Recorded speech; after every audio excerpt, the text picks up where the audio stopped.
जंगल में बारिशों का मौसम चल रहा था। गोरी कौवी और कालू कौवा अपने घर में बैठे हुए थे। कालू जी, बारिश के मौसम में सारा दिन घर में बैठे बैठे बोर हो जाती हूँ। गोरी, तुम्हें पता है ऐसे बारिशों के मौसम में सभी पक्षी अपने अपने घरों में बैठे गर्मा गर्म पकोड़े खाया करते हैं। मैं क्या सोच रहा था कि क्यों ना हम अपने घर के बाहर एक पकोड़े की दुकान खोल लें। इससे हमारा अच्छा समय भी गुजर जाएगा और हमारी कमाई भी हो जाएगी। गोरी कौवी को कालू कौवे की ये बात बहुत पसंद आती है। ठीक है कालू, ये बात तो बहुत अच्छी है। घर में थोड़ी बेसन भी पड़ी हुई है, प्याज, टमाटर, आलू भी है और मिर्च मसाले, वो तुम चिड़िया के घर से ले आना। आज ही हम ये काम शुरू करते हैं। फिर कालू कौवा चिड़िया के घर जाता है। चिड़िया, थोड़ी सी नमक और कुछ तीखी लाल मिर्ची दे दो। कालू भैया, क्या आप पकौड़े बना रहे हो? हाँ चिड़िया बहन, मैंने और गोरी ने सोचा है कि आज से हम जंगल वालों को पकोड़े बनाकर बेचा करेंगे। अरे वाह, ये तो बहुत अच्छा सोचा है आप दोनों ने। मैं भी पकौड़े खाने जरूर आऊंगी। हाँ चिड़िया बहन, क्यों नहीं। ऐसे कालू कौवा चिड़िया से नमक मिर्ची ले लेता है। कालू जी, घर पर जो थोड़ी सी बेसन पड़ी हुई थी उसमें तो कीड़ा लगा हुआ है। अरे गोरी, कौन सा कीड़ा पकोड़े में दिखेगा? जैसे ही गरम गरम तेल में जाएगा, फ्राई होकर हमारा ये बेसन का पकोड़ा कीड़ा पकोड़ा बन जाएगा। जो भी है, अरे जो भी जैसा भी बेसन है तुम डाल दो। फिर गोरी कौवी और कालू कौवा ऐसे ही कीड़े वाले बेसन के पकोड़े बनाकर उन्हें जंगल में बेचना शुरू कर देते हैं। गरम गरम पकोड़े, ठंडी ठंडी बारिश के मौसम में गरम गरम पकोड़े लो।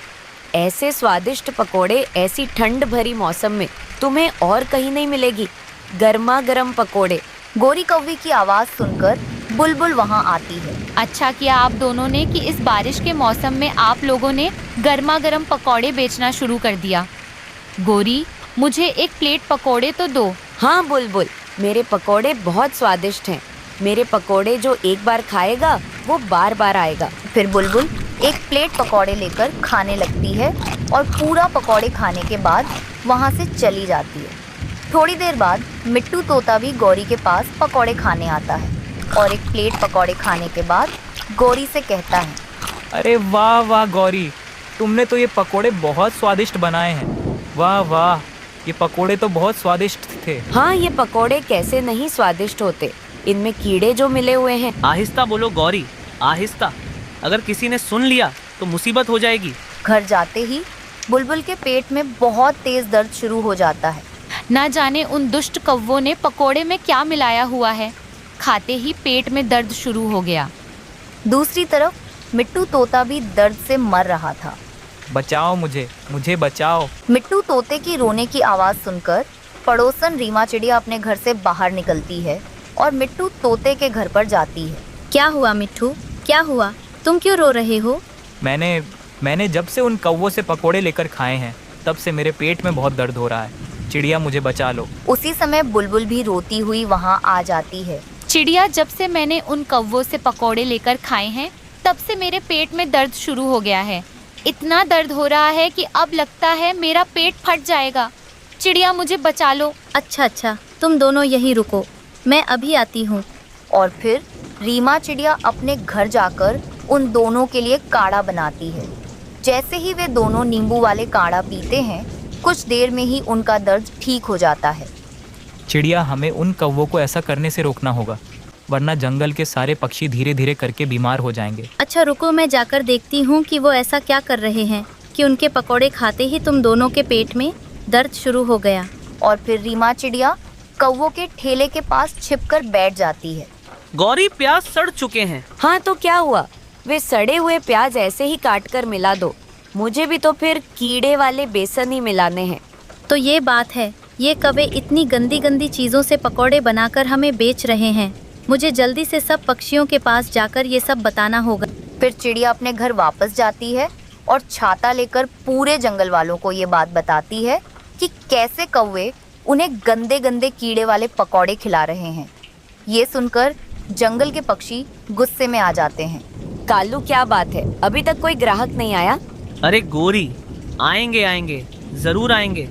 अभी बारिश थोड़ी तेज है, थोड़ी कम तो होने दो, फिर देखना पकौड़े लेने वालों की लाइन लग जाएगी।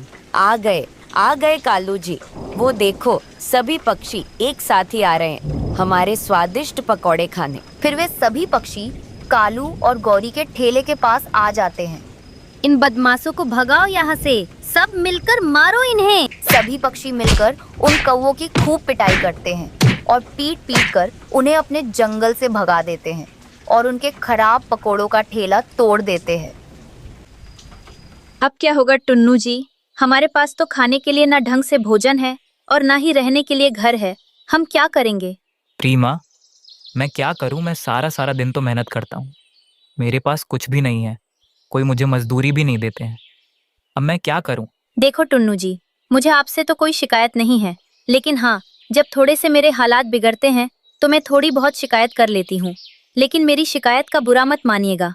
तुम चिंता ना करो, मैं तुम्हें पूरी खुशियां दूंगा जिसकी तुम मुझसे उम्मीद लगाए बैठी हो। आप चिंता मत करो, मेरे पास गेहूं के दही एक बाली है। फिर वो दोनों मिल बांटकर उस भोजन को खाते हैं।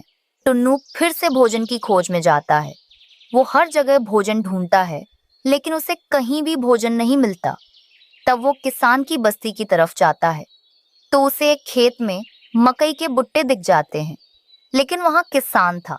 चलो अच्छा है, मुझे भोजन तो मिल गया, लेकिन यहाँ किसान है, ये जैसे ही दूसरी तरफ देखेगा मैं एक भुट्टा चुराकर भाग जाऊंगा। वो किसान जैसे ही दूसरी तरफ देखता है, टुन्नू चिढ़ा उसके खेत में आ जाता है और वो भुट्टा लेकर जाने ही वाला था कि किसान उसे देख लेता है। ये चिड़ा मेरा भुट्टा चुरा कर लेकर जा रहा है खेत में से, इसका मुझे जल्दी से कुछ करना होगा। वो किसान पत्थर उठाकर फेंकता है, जिससे पत्थर सीधा टुन्नू के सर में लग जाता है और उसे चोट लग जाती है। अरे बाप रे, ये क्या? इसने तो मेरे सर पर पत्थर ही मार दिया।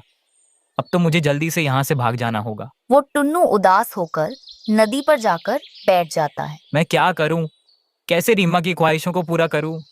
मैं उसे पेट भर के भोजन तो खाने के लिए दे नहीं पा रहा, तो घर कहाँ से दे पाऊंगा? ये सोचते हुए टुन्नू बहुत उदास हो जाता है। वो रोने लग जाता है कि तभी वहाँ तोता आ जाता है। अरे टुन्नू, क्या हुआ? तुम रो क्यों रहे हो और यहाँ क्यों बैठे हो? मैं क्या बताऊं मिट्टू, मैं अपनी पत्नी को खुश नहीं रख सकता, उसे ठीक से भोजन भी नहीं खिला पा रहा हूँ। तुम चिंता मत करो, जब ऊपर वाले ने बनाया है तो उसने हमारे लिए कुछ तो सोचा होगा। क्या मतलब है मिट्टू? क्या तुम्हारे हालात भी बिगड़े हुए हैं? वो क्या है ना टुन्नू, जंगल में कहीं भोजन नहीं मिल रहा है। जब मेरी पत्नी मुझसे भोजन मांगती है तो मैं शर्मिंदा हो जाता हूँ, क्योंकि मेरे पास भोजन होता ही नहीं है। जंगल में कहीं भोजन मिलता ही नहीं है। हाँ मिट्टू, एक तो सब कुछ हम पापा पक्षियों के ऊपर ही होता है, सारे घर की जिम्मेदारी, घर चलाना, भोजन लाना, घर बनाना। अब तुम चिंता मत करो, चलो हम दोनों भोजन ढूंढने के लिए चलते हैं एक साथ। लेकिन मिट्टू, मैं पहले ही सारा जंगल घूम के बैठा हूँ, कहीं भोजन नहीं मिल रहा है। ये सुनकर वो तोता भी उदास हो जाता है।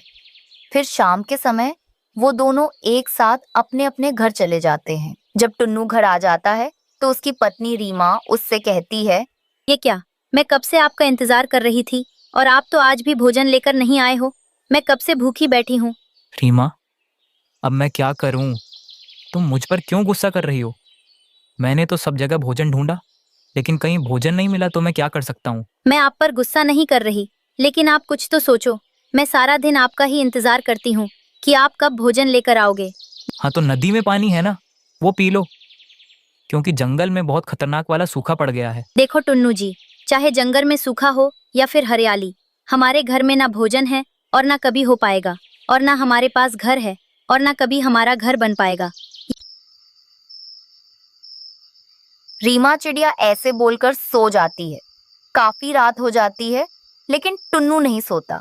अब चाहे कुछ भी हो जाए, मैं रीमा को घर भी बना कर दूंगा और पेट भर के भोजन भी खाने के लिए दूंगा।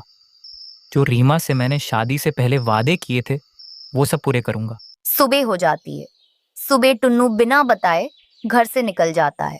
ये क्या? आज तो टुन्नू जी इतनी जल्दी घर से निकल गए और मुझे बताया भी नहीं। लगता है मेरी रात की बातें उन्हें बुरी लग गईं। वो मुझसे नाराज हो गए। रीमा भी बहुत ज्यादा परेशान हो जाती है। मैं ऐसा करती हूँ, आज मैं भी भोजन की खोज में जाती हूँ। चाहे टुन्नू जी भोजन लेके आए या ना आए, लेकिन मैं उनके लिए भोजन ले जरूर आऊंगी। रीमा चिड़िया अपने पति टुन्नू से बहुत प्यार करती थी, लेकिन हालात ने उनके रिश्ते को बिगाड़ दिया था। फिर वो भोजन की खोज में जाती है। वहीं दूसरी तरफ टुन्नू जंगल के सबसे बड़े चोर कौवे के पास आता है। सुनो कालू, मुझे तुमसे कुछ बात करनी है। हाँ बोलो टुन्नू, तुम तो एक शरीफ पक्षी हो, तो तुम्हें हम जैसे बदमाश चोर कौवों के पास आने की क्या जरूरत है? देखो कालू, मेरे हालात मुझे यहाँ तक लेकर आए हैं। मेरा टूटा फूटा घोंसला है, मेरे पास एक घर भी नहीं है और खाने के लिए ठीक से भोजन भी नहीं है। हाँ टुन्नू, मुझे तेरे हालातों के बारे में सब पता है। मैं तेरे बारे में सब जानता हूँ। देख मेरा कितना बड़ा घर है। मेरे घर में भोजन, पानी, सब कुछ है। किसी चीज की कोई कमी नहीं है। इसीलिए तो मैं तुम्हारे पास आया हूँ कि तुम मुझे अपने साथ काम पर रख लो। तुम मुझसे जो कहोगे मैं वो करूँगा। टुन्नू कालू कौवे से ऐसे कह रहा था कि थोड़ी दूर बैठी रीमा चिड़िया उसकी बातें सुन लेती है। फिर वो वहां आकर कहती है, ये आप क्या कह रहे हो टुन्नू जी? तुम इस दुष्ट कव्वे के साथ चोरी करोगे? नहीं नहीं, मैं तुम्हें ऐसा कभी नहीं करने दूंगी। मैं चाहे भूखी रह लूंगी, मैं बिना घर के ही रह लूंगी, पर मैं आपको ऐसा नहीं करने दूंगी। आप चलो यहाँ से अभी के अभी। ये कहकर रीमा अपने पति को वहां से ले जाती है। कुछ दिनों बाद जंगल में बारिश होती है। अब जंगल में धीरे धीरे भोजन मिलना शुरू हो गया था। इस तरह जंगल के पक्षियों को अब भोजन की कमी नहीं थी और सभी